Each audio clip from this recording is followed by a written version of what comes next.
जगन्नाथपुरी में रथ यात्रा की तैयारियां जोर शोर से चल रही थी। पूरे देश से भक्तजन इस यात्रा में सम्मिलित होने आए थे। यहाँ पर एक सराय में एक शहर के ठग और एक गांव के ठग की भेंट आपस में हो गई। दोनों ही ठग ठगी करने के लिए रोज नई जगह जाते थे। इससे पकड़े जाने का डर कम रहता था। यहाँ भी ये दोनों नामी ठग धन कमाने की नीयत से आए थे। गांव के ठग के सिर पर सेमल की रुई का बड़ा सा बोरा था। शहर के ठग के कंधे पर छोटा सा झोला लटक रहा था। शहर के ठग ने गांव के ठग से पूछा, तुम्हारे पास क्या है? मेरे पास ताजी हवा है जो शहर में नहीं मिलती। मैं इसे ऊंचे दाम पर बेचूंगा। इस बात से शहर का ठग ललचा गया। उसने कहा, मेरे पास कीमती पत्थर हैं जो कहीं भी बिक जाते हैं। क्या तुम हवा के बदले मुझे अपना थैला दोगे? ठग तो यही चाहता था। तुरंत तैयार हो गया। रात में दोनों ठग अपने अपने घर गए। अपनी पत्नी और बच्चों के सामने डींगे मारने लगे। आज तो एक आदमी को खूब उल्लू बनाया। देखो, छोटे से कोयले के थैले के बदले बोरी भर शुद्ध कीमती हवा लाया हूँ।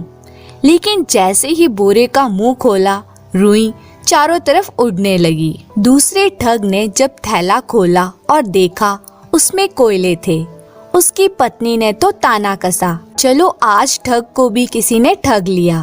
कोई ढंग का काम तो तुम्हें करना नहीं है। अच्छा हुआ। अगले दिन फिर रास्ते में उनका आमना सामना हो गया। दोनों ने एक दूसरे को घूर कर देखा और फिर जोर से ठहाका लगाया। एक बोला, ये भी खूब रही उस्तादों से उस्तादी। दूसरा बोला, मैं तो किसी सुंदरी की आंखों का काजल चुरा सकता हूँ। पहले ने रौब दिखाते हुए कहा, मैं तो ब्राह्मण के माथे का तिलक चुरा लूं और उसे पता भी ना लगे। इस पर दोनों ने एक साथ ठगी करने की बात तय करी। दोनों ने रात साथ में गुजारी। सवेरे वे एक घर में घुसे। वहाँ एक अमीर बुढ़िया रहती थी। दोनों ने बुढ़िया के बारे में जानकारी आपस के लोगों से इकट्ठी कर ली थी। वह बुढ़िया के पास गए, पैर छुए और बोले, बुआ, हम तुम्हारे भतीजे हैं। तुम तो इतने दिनों से घर आई नहीं। अब मेरे लड़के की शादी में तुमको जरूर आना है। बुढ़िया ने अपने भतीजों को बचपन में देखा था, इसलिए उसने उन्हें पहचाना नहीं। बुढ़िया ने अपने परिवार का हालचाल पूछा। फिर अतिथियों को चांदी के बर्तनों में खाना परोसा। ये बर्तन बुढ़िया को शादी में मिले थे। केवल विशेष मौकों पर ही वे उन्हें निकालती थी। उन दोनों ने खाना खाया और बर्तन धोने कुएं पर गए। ठगों ने बुढ़िया की नजर बचाकर चुपचाप बर्तन अपने कपड़ों में छिपा लिए। एक चिल्लाने लगा, अरे अरे, क्या करता है? बर्तन कहाँ लिए जा रहा है? आवाज सुनकर बुढ़िया आई तो दोनों बोले, बुआ, बर्तन तो कुएं में गिर गए। बर्तन खोने से बुढ़िया दुखी हो गई और उसने कहा, बेटा, मैं तो तुम्हारे साथ नहीं चल सकती। मेरा बेटा केशव तुम्हारे साथ शादी में जाएगा। केशव ने उन दोनों को बर्तन छुपाते देख लिया था। उसने माँ के सामने कुछ नहीं कहा और अपने घोड़े पर बैठ इन दोनों के साथ चल दिया। चलते चलते रास्ते में दोनों ठग बोले, ए भाई, घोड़ा रोक दो, बड़ी भूख लगी है। हमारे पास तो पैसे नहीं हैं। तुम अमीर आदमी हो, जरा अच्छा खाना खिलाओ। क्यों नहीं, इस जगह मेरा लेना देना चलता है। हमें कुछ भी खर्च करने की जरूरत नहीं पड़ेगी। केशव ने कहा। वह इन दोनों को सबक सिखाना चाहता था। दोनों ठग बोले, ये तो बड़ी अच्छी बात है। केशव ने उनसे कहा, तुम लोग यहीं रुको, मैं इंतजाम करके आता हूँ। यह कहकर केशव वहाँ एक व्यापारी के पास गया।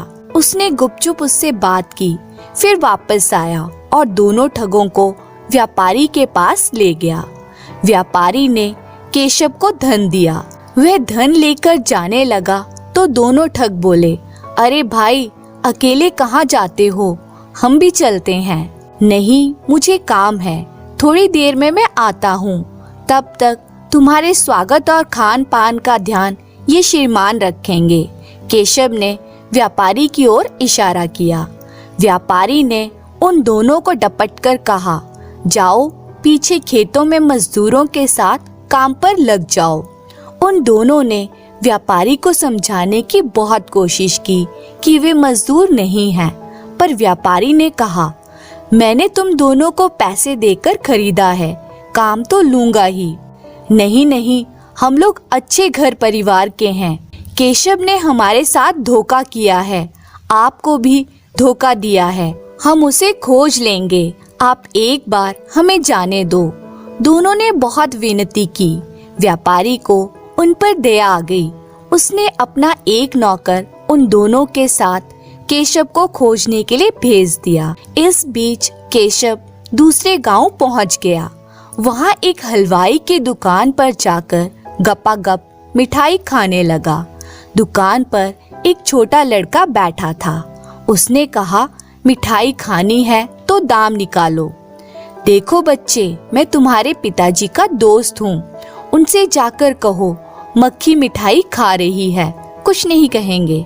केशव ने प्यार से बच्चे को समझाया।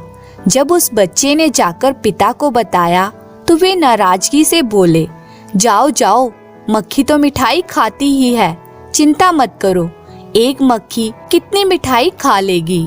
बच्चा लौटा। इस बीच केशव ने खूब चक्कर मिठाई खाई, थैलों में भी भरी और घोड़े पर सवार होकर चल दिया।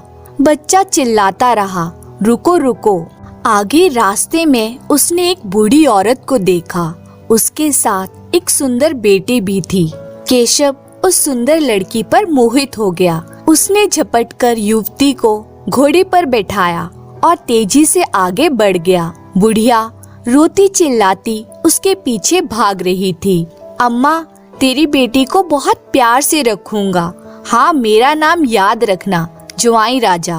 बुढ़िया रोने चिल्लाने लगी, हाय मेरी बेटी, मेरी बेटी। लोग जमा हो गए। क्या हुआ पूछने लगे। वो मेरी बेटी को उठाकर ले गया। हाय, मैं क्या करूं? कौन ले गया तेरी बेटी को अम्मा? लोगों ने पूछा। जवाई राजा, बुढ़िया ने बताया। यह बात सुनकर लोग हंसने लगे और बोले, अरे यह तो खुशी की बात है, बेटी को तो एक दिन जवाई राजा के साथ जाना ही था, रोती क्यों हो? इस तरह रास्ते में सबको चकमा देते हुए केशव सुंदर युवती को साथ लिए घर की तरफ लौट रहा था। एक जगह पेड़ के नीचे उसने घोड़े को रोका और वे दोनों थैले में से मिठाई निकालकर खाने लगे। पास ही राजघराने का धोबी कपड़े सुखा रहा था। उसने कुछ मिठाई उसे भी दी और बताया, ये मामूली नहीं, दिव्य मिठाइयाँ हैं। वहाँ झील के उस पार पेड़ पर उगती हैं, जितनी चाहे तोड़ लो, खुद भी खाओ और बेचकर पैसे भी कमाओ। धोबी उसकी बातों में आ गया और उससे उसने विनती की, कुछ देर आप मेरे कपड़ों का ध्यान रखना, मैं मिठाई लेकर जल्दी लौट आऊंगा। जाओ, पर शीघ्र लौटना, हम अधिक देर नहीं रुक सकते हैं। केशव ने कहा। जब धोबी चला गया तो केशव ने राजघराने के कीमती वस्त्रों की गठरी बांधी, घोड़े पर लादी और युवती को बैठाकर चल दिया। व्यापारी का नौकर और दोनों ठग उसे ढूंढते हुए हलवाई की दुकान पर पहुँचे। हलवाई की बातें सुनी और अपने साथ उसे भी मिला लिया। आगे बुढ़िया भी मिली, वो भी अपनी बेटी के लिए रो रही थी। अब इन पांचों की टोली केशव की तलाश में आगे बढ़ी तो देखा धोबी लुट जाने पर अपना सिर पीट रहा था। उसे भी अपने साथ ले लिया। वे सब रास्ते में अपनी अपनी कहानी सुनाने लगे। सब क्रोध में थे और केशव को पकड़ना चाहते थे। अंततः एक गांव के बाहर इन लोगों ने केशव को पकड़ ही लिया। सबने उसका घेराव किया और धमकाने लगे। बचने का कोई उपाय न देख वह बोला, देखो भाई, आप सब मेरी बात सुनो, मैं कोई चोर उचक्का नहीं हूँ। मैं आप सबका सामान लौटा दूंगा। जो मिठाई मैंने खाई थी उसके पैसे दे दूंगा। मैं तो परख रहा था कि कैसे लोग आसानी से बेवकूफ बन जाते हैं। आप सब छोटे मोटे फायदे के लिए मेरी बातों में आ गए। आज आप सब मेरे मेहमान हैं। मैं आप सब के रहने खाने का इंतजाम अपने एक मित्र के घर में कर देता हूँ। रात्रि में आराम कीजिए, सवेरे मैं सबका सामान लौटा दूंगा, फिर आप लोग अपने अपने घर चले जाना। वे सब लोग खा पीकर सो गए। केशव ने मोहल्ले के चौकीदार को घूस दी और डोंडी पिटवा दी। गांव में कुछ नए लोगों को देखा गया है, लगता है पड़ोस के जासूस हैं। जो कोई इनको पकड़ने में सहायता करेगा उसे इनाम मिलेगा।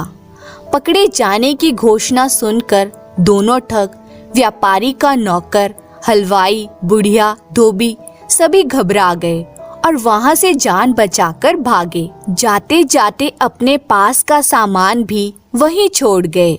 बहुत दूर निकल जाने पर जब लगा कि कोई उनके पीछे नहीं आ रहा था तो दोनों ठग एक जगह बैठ गए। एक ठग दूसरे ठग से बोला, भाई आज तो जान बची। तुम शहर के नामी ठग हो और मैं गाँव का, पर हम तो छोटी मोटी हेरा फेरी करते हैं, मामूली ठग हैं। असली ठग तो वह केशव है, ठगों का राजा ठगराज। सबको खूब चकमा दिया उसने। उधर केशव ने सबके भागने का तमाशा देखा। हंसते हंसते अपनी माँ के चांदी के बर्तन लिए और युवती के साथ घोड़े पर सवार अपने घर पहुँचा। घर पर माँ के आशीर्वाद से युवती से शादी की और सुखपूर्वक रहने लगा। एक दिन पत्नी ने पूछा कि उसने उन सब लोगों को क्यों सताया। उस पर केशव बोला, खाली हेरा फेरी में क्या है, मजा तो चतुराई से चकमा देने में है। धन्यवाद।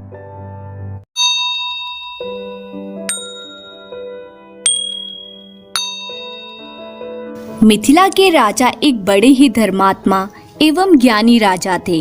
राजमहल में भारी ठाट बाट होते हुए भी वे उसमें लिप्त नहीं थे।